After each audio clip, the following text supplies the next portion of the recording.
afternoon. My name is David Choi. I go to Betgaon Elementary School and I'm in grade 4. A few weeks ago, I learned many interesting facts about dolphins and I would like to share them with you today. First, dolphins are mammals, not fish. Dolphins may look like fish which breathe underwater through the gills and hatch from eggs. However, dolphins actually breathe through the lungs and they also give birth to a baby like human beings. Second, dolphins are social animals. In the ocean, dolphins live in groups with their own system. A flock of dolphins swim together and take care of their babies safely. Dolphins also communicate with each other when they hunt by making a circle to trap the prey. How do dolphins work well together? Scientists think that they really can talk by making ultrasound. Moreover, some scientists even argue that each dolphin has its own name like Daniel, Sarah, and James. That's why the dolphins can cooperate perfectly by calling other dolphins names and telling them what to do. Third, dolphins are surprisingly smart. At one aquarium, animal keepers used to train dolphins to give snacks whenever they pick up garbage from the pool. Later, some dolphins purposely store garbage inside the pool and used it like a coin to exchange for snacks. It was a bank system for dolphins. How smart they are! These amazing and interesting cases of dolphins are still ongoing throughout the world. In the future, I hope that human beings and intelligent dolphins can work together in order to preserve the ocean environment in a way of more eco-friendly. Thank you for listening. Hello, my name is Yuna Kim. I go to Betgaon Elementary School and I am in the 4th grade. I would like to introduce a famous painting, which is The Starry Night by Vincent van Gogh. While most artists begin painting in their childhood, Vincent started painting in his late years. At the age of 27, Van Gogh decided to devote himself to art. After all, he created several masterpieces such as Fish with Sunflower, Self-Portrait with Bandaged Ear, and The Starry Night. About the painting style of Van Gogh, he liked the brushwork of carved drills, while other artists just painted with ducks and storks. A good example is The Starry Night. The Starry Night was painted with oil colors. In this painting, the most impressive and dynamic parts are the swirling clouds, huge fireball like stars, and the crescent moon in the night sky. On the other hand, the painting's bottom part is very static and give inner peace to the audience. The dark colors on the bottom side describe a slipping town of feeling of solitude. Unfortunately, Van Gogh was not famous and lived in poverty. However, his work received spotlight after his death. Some of his works even regarded as priceless. Among these paintings, The Starry Night is one of the best paintings I love since it fascinated me at a glance. Vincent's paintings are in a various museums in the world.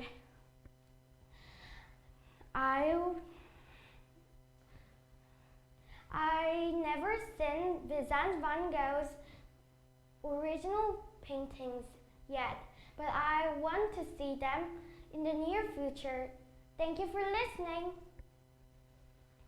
Hello, my name is Liu Song. I go to Betgaon Elementary School and I am in grade 4. Few weeks ago, I read a book titled The Lion and the Mouse, one of Aesop's favorite stories. Today, I would like to share this story with you. One day, there was a lion sleeping in his den and nearby there was a mouse that was playing. The little mouse began running up and down around the lion. This woke the lion. The angry lion caught the little and tiny mouse and said, "You tiny creature, how dare wake me? I'll eat you." The little mouse was frightened and prayed to the lion, "Please let me go and I'll do a good return one day for sparing my life." The lion was told what kind of help the little mouse would do. The lion spared the tiny mouse. A few days after, the lion was walking in the jungle. He found himself caught in a hunter's net. He rolled and rolled to get out of the net, but he failed. The lion was pleading for help. The mouse whose side was saved by the lion and told them to help the lion and set him free.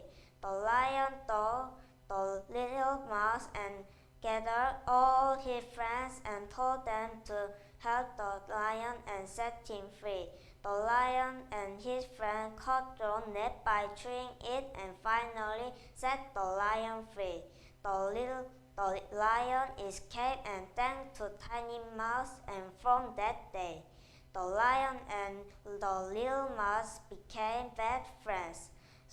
Through the story of Aesop, I learned a lesson: mercy brings its reward. Someday,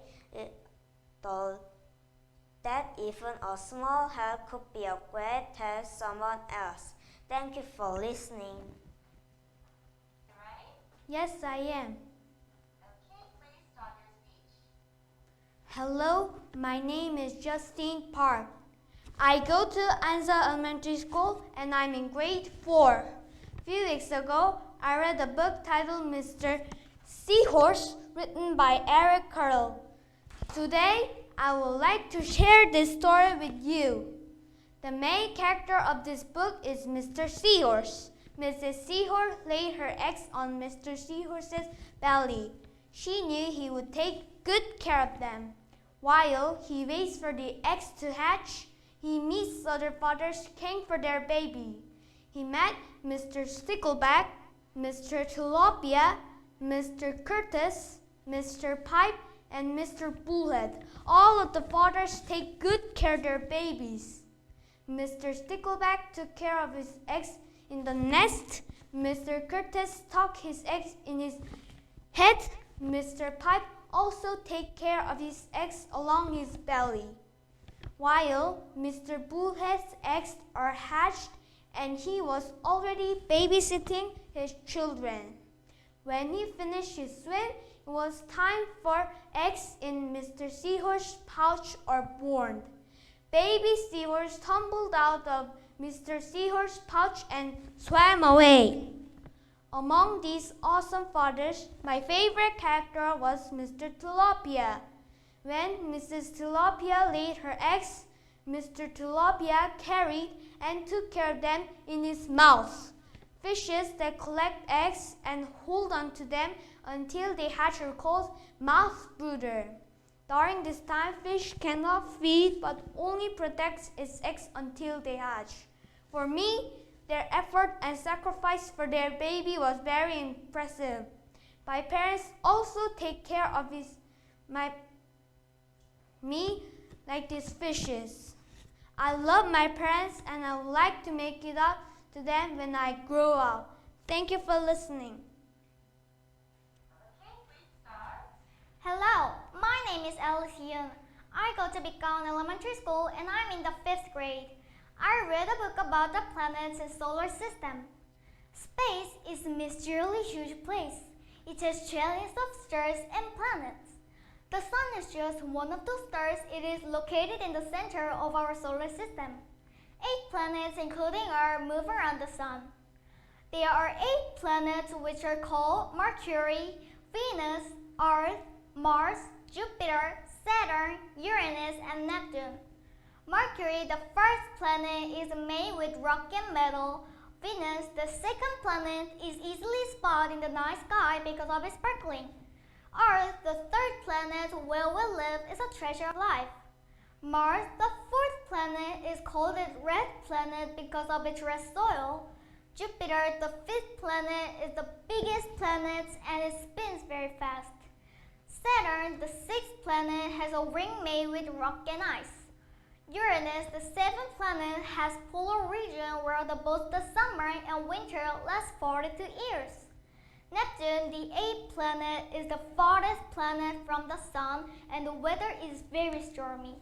Sunstorms on Neptune are as big as Earth itself. The whole solar system is infinitely huge and Earth is just a small part of it. However, Earth plays an important role as a symbol of life. I think our solar system is fascinating and beautiful because each planet has its own unique characteristic. I also become the necessary one for the society in the future with my own talent. Thank you for listening. Okay, we can start. Hello, my name is Emily. I go to Become Elementary School and I am in grade 5. Since ancient times, there have been many common things about good and bad law. For example, while a police crowbar is a symbol of good law, people have believed bad things happen when a dish is broken. Today, I would like to talk about other interesting symbols of good and bad law around the world. First, in Korea, people believe dreaming of pig is good luck. Since pigs are a symbol of wealth, Koreans often buy lottery tickets on the day of dreaming pigs. On the other hand, Koreans consider crows as the symbol of bad luck because they used to eat dead body and cause damage to crows. So, Koreans think that they should be careful when they see crows in the morning. Next, Chinese believe wearing red clothes symbol of good luck. Thus on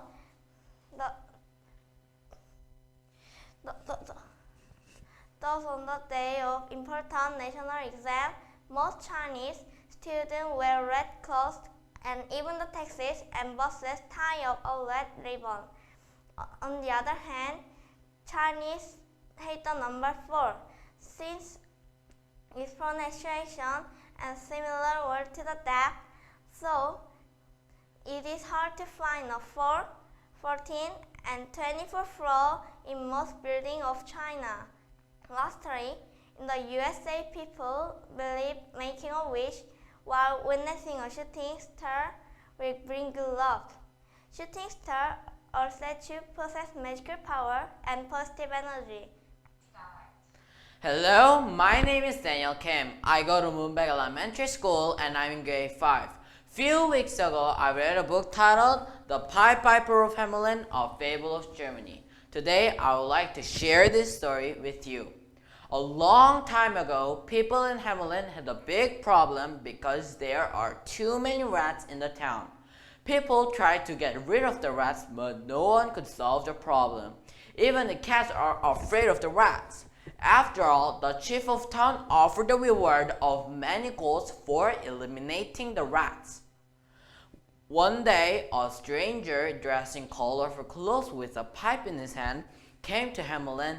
As the Pied Piper walked through the street playing his pipe with the charming music, all the rats in Hamelin began to follow after him. Then he lured all the rats into the river and the rats became drowned one by one. Thanks to the Pied Piper, Hamelin was free from rats. He went back to the town to receive the reward, but the greedy townspeople refused to give the golds in spite of the promise. The Pied Piper became very angry and began to play his pipe again. This time, all the children heard the charming music and followed after him. The Pied Piper lured the children into the cave outside the city and closed the entrance. One little boy who had hurt his leg fell behind the group and could escape the danger. He told this story to the townspeople and they became regretful for breaking the promise. The townspeople ran to the cave and begged for forgiveness with much more gold. Through this story of Hamelin, I learned the lesson that we must keep our promises and also we must repay for the help from others. Thank you for listening. Hello, my name is Lina Wu. I go to Become Elementary School and I'm in grade 5. Recently, I read a book about the planets in the solar system, the 8 planets. Those 8 planets are called Mercury, Venus, Earth, Mars, Jupiter, Saturn, Uranus, and Neptune. Among these planets, we are living on the Earth. While reading the book, I wondered if people could live on the other planets in the future. Because of global warming, the Earth is currently experiencing terrible pains with various natural disasters. In particular, climate change threatens people with flooding, extreme heat, and intense storms. It causes not only food insecurity but also huge economic loss, and human beings may not survive on the Earth anymore. Then, we do not have any choice but to move to other nearby planets. In my opinion, Mars could be the second Earth where people can live in healthy consumer environment. Mars, called the Red Planet, would be a good replacement for the Earth due to its closeness to the Sun. There will be enough heat and light and plenty of metals that people can use. However, since the world in Mars is much less than the Earth, other living things are not identified yet with some mystery. Maybe high technology like the water process system in the vapor can solve this problem in the future. Based on this fact, I believe the Mars can become the next planet where human beings can survive. Many studies are still ongoing about Mars, and I am looking forward to having an opportunity for exploring Mars in the future. Thank you for listening.